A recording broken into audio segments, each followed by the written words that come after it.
ৰূপহী আদৰ্শ জাতীয় বিদ্যালয়ৰ নৱাগত আদৰণি সভা সম্পন্ন। লখিমপুৰ জিলাৰ কদম ৰাজহ চক্ৰৰ ভিতৰতে অন্যতম আগশাৰীৰ শিক্ষানুষ্ঠান চাউলধোৱাঘাটৰ ৰূপহী আদৰ্শ জাতীয় বিদ্যালয়ৰ নৱাগত আদৰণি সভা আজি অনুষ্ঠিত হয়।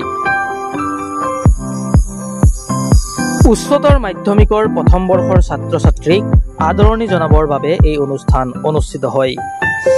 দিনজোৰা বৰ্ণাঢ্য কাৰ্যসূচীৰে ৰূপহী আদৰ্শ জাতীয় বিদ্যালয়ৰ গৃহত অনুষ্ঠিত হোৱা নৱাগত আদৰণি সভাত সভাপতিত্ব কৰে জাতীয় বিদ্যালয়খনৰ অধ্যক্ষা ভৱানী চেতিয়াই।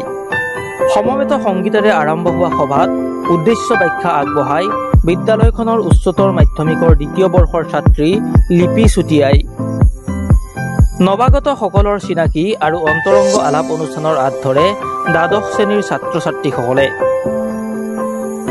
বিদ্যালয়ৰ ছাত্ৰ ছাত্ৰীসকলে সভাত বিভিন্ন জাতি জনগোষ্ঠীয় আধুনিক আধ্যাত্মিক নৃত্যগীত পৰিৱেশন কৰে। দীপ্ৰতিম বৰাৰ প্ৰতিবেদন আছামিজ টক্স নাও। ॐ श्री